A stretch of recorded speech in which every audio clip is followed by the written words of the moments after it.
Madonna of the Orange Trees of 1530 is one of the paintings by the Italian Renaissance painter Gaudenzio Ferrari. Canvases with the exact same plot were made by other artists, but the work of Ferrari stands out from that of others. The fact is that this is the first image of a violin in history. Who made this particular instrument, which has only 3 strings, is unknown. But Ferrari lived in northern Italy, where even after nearly half a millennium, influential violin schools continued to exist. One of them appeared in the small town of Cremona, with the names of famous local craftsmen Amati, Stradivari, and Guarneri.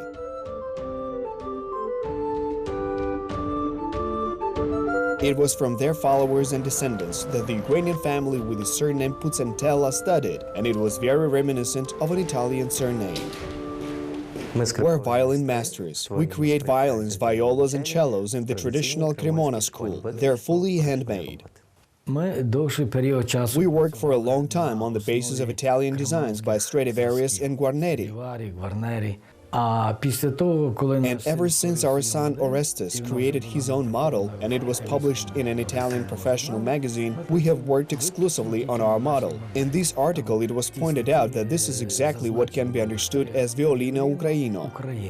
These Ukrainian violins have already sounded around the entire world. Virtuosos and orchestras in North America, Europe and Asia play today on Putsentela original instruments. At the same time, violins like centuries ago are handmade in a small workshop designed exclusively for one person. Since the violin is so recognizable, millimeters and tenths of a millimeter do matter.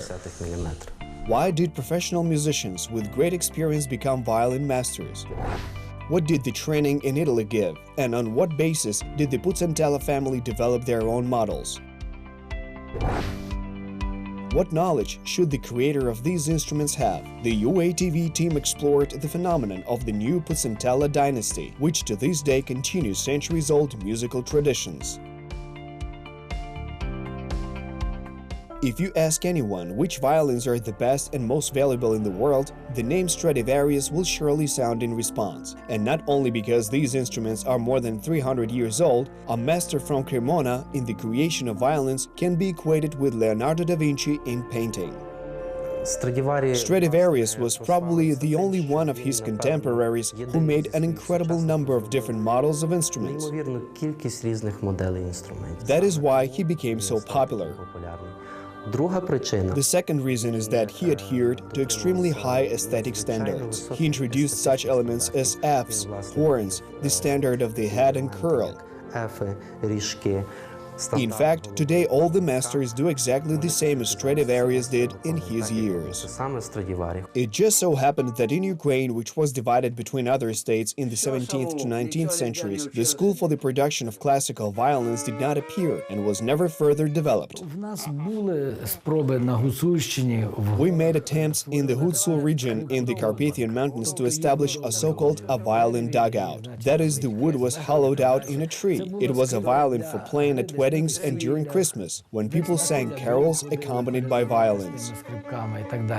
In the West, this music was sounded by orchestras everywhere. In Ukrainian churches, there was only soloist singing. Therefore, there was no requirement to create such highly professional violins. Miroslav and his wife Natalia are musicians. They met at the Lviv Conservatory and formed a chamber orchestra. For more than 2 decades, they went on the road giving concerts throughout Europe, while Miroslav gave lessons on playing the violin and viola at a music school.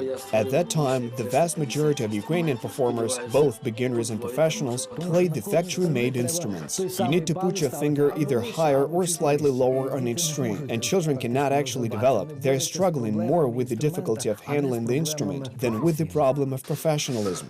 So Miroslav decided that it was the time to try to create his own musical instrument. His first viola was made according to a book manual, and it turned out to be far from ideal. The master thought that after 2 or 3 dozen violins he would be able to find a solution, but in the end he realized that this was actually a dead end. So then the idea came to his mind to go study in Italy, at the Antonio Stradivari International Institute. It is necessary to pass 9 exams in Italian. Italian, and if it all turns out well, then you are accepted. So I applied for admission. For a year, I sincerely tried to learn the Italian language. This is a very interesting language, and the main thing is to understand the constructions. It is very reminiscent of the Ukrainian language. I went to enter, passed the exams, and I was accepted to study in the second year.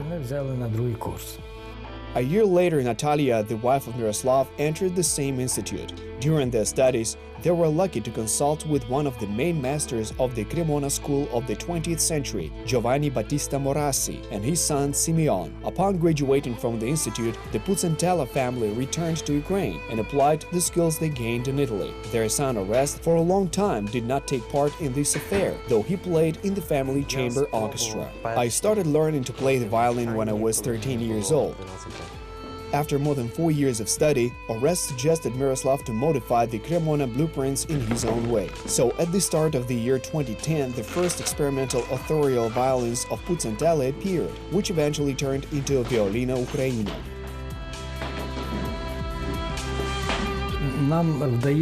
Using these models, we successfully managed to achieve greater brightness of sound and tonal characteristics, which we achieved based on age-old Cremona models. So it is precisely for this reason that we believe this is our typical Ukrainian violin.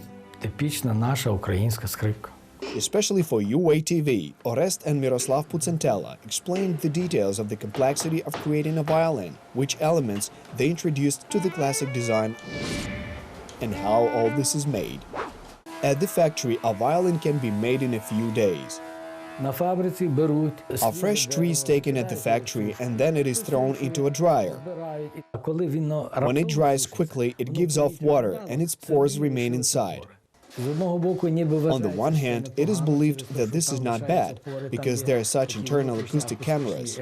On the other hand, as it gives off moisture, the instrument doesn't produce the right sound.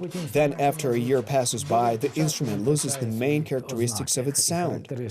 For its violins, the Putsentela family uses a tree that has dried and settled for 15 to 17 years.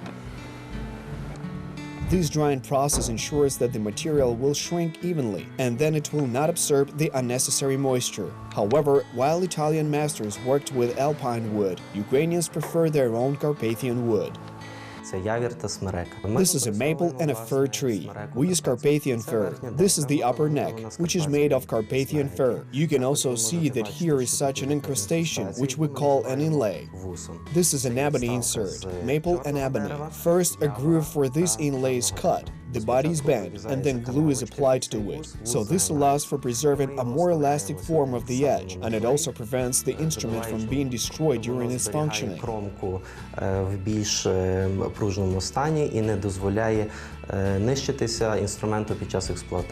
It may seem that the forms of all these instruments are the same, and indeed, there are canonical parameters which cannot be changed, even when creating a new model. This particularly concerns the parts on which the strings are attached. Otherwise, the instrument will be uncomfortable for a musician to play on. We can change the forms, but they should still be rounded. Here we cannot change the traditions. There are also a huge number of resonators of various models. We call them Fs in violin making, because they have a form like the English letter F. That is, each master is trying to do something different, but without violating the canons of violin making that have already been traditionally established for centuries.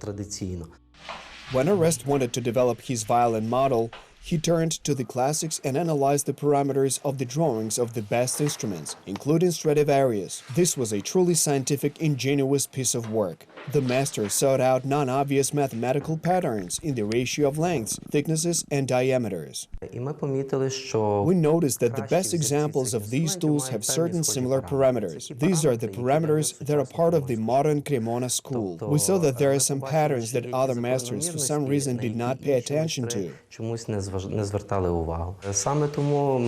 That is why we set for ourselves the goal of bringing all these parameters together.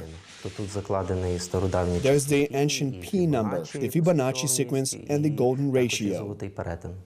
Usually this musical instrument is designed from the inside, while the Ukrainian master tried to build its shape from the outside using ellipses and circles. The Putsentelas don't reveal all the details, but in fact they received not just a new model, rather developed the principle of building new models. However, the drawing is nothing without subtle handicraft. These arches are lined with a chisel. That is, it may seem that this is bent wood, but in fact it is cut.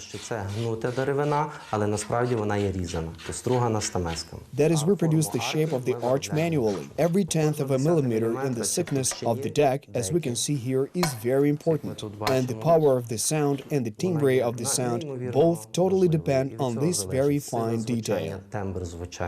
When you work from beginning to end with the instrument, you make the physical acoustic construction that you want. And then, when you're already working on deck arches, when turning the decks from above and below, you know what you are trying to achieve. If you want the instrument to have a higher timbre, there is one tuning system. If you want a more flying sound, a stronger one that resounds through the halls, then this is a completely different construction system. Technically, everything seems to be simple. Bend around the blank side walls of 2 layers of wood and then attach decks to it, not forgetting to connect them inside with a thin stick. Putsentela already has a patented innovation, the design of the subframe to which the strings are attached from below. It is not solid, not flat, but hollow, which allows you to increase the resonance. But how to make exactly this large wooden speaker give the right sound from the finished instrument is precisely what these violin makers have been learning for years. In the production process, it is necessary to lay down the parameters so that the result is not visible. And once the violin is fully assembled, one can no longer see how exactly it was done. In terms of carpentry work, this process lasts for about a month and a half. For lacquering, it takes about 2 weeks. Drying takes from a month to 2 months. Then you can attach and adjust the strings. But the violin itself still has to live from 6 months to a year. The Stradivarius violins are called Baroque. Their sound is designed for church halls with amazing acoustics. With the advent of large orchestras, it became important for each violin to sound as powerful as possible. Then the construction itself was made more solid. The Putsentelas make both types of violins, and the experienced musician and teacher Ivan Duchnich agreed to demonstrate the difference between them.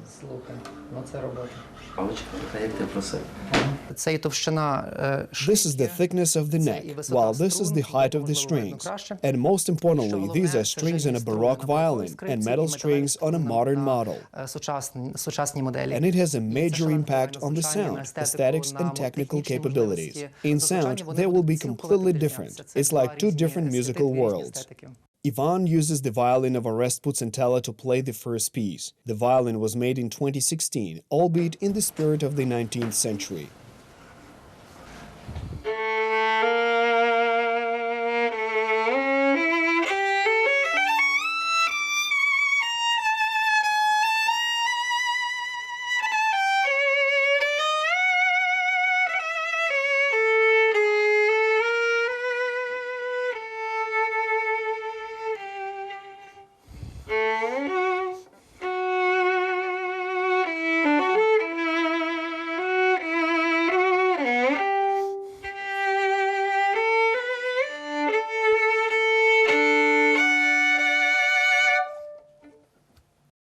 A Baroque violin requires a corresponding bow and gives a more penetrating sound.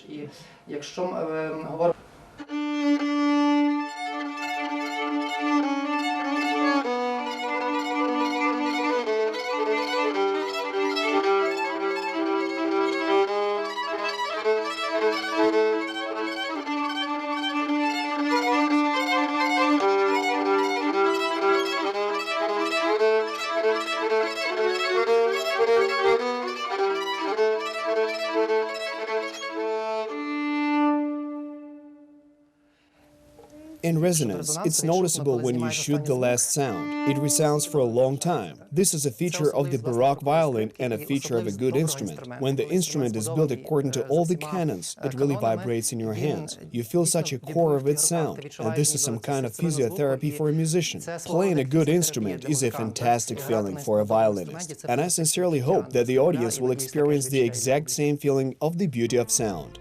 It is thanks to the reviews of musicians who tried to play the Putsentela violins that these new contemporary Ukrainian instruments are popular around the world. Oleg Krysa, a world-famous violinist, is our fellow countryman. We showed him a violin before the concert, and he said he would play on our instrument. This is a master of the highest flight, and in his hands our violin sounded beautifully. But the masters don't forget why they started their business and offered their instruments to talented young violinists who became winners of Ukrainian competitions. And the Violino Ukraino way from Putsentela is just the beginning. This is such a vast and great philosophy of many arts: physics, acoustics, mathematics, geometry, carpentry and music. Геометрії, столярної справи, і як музиканта. There are so many hidden parameters that open up your horizons every time, to the point that a year does not pass without us creating a new violin that will be music to the ears of connoisseurs of symphonic classics all throughout the world.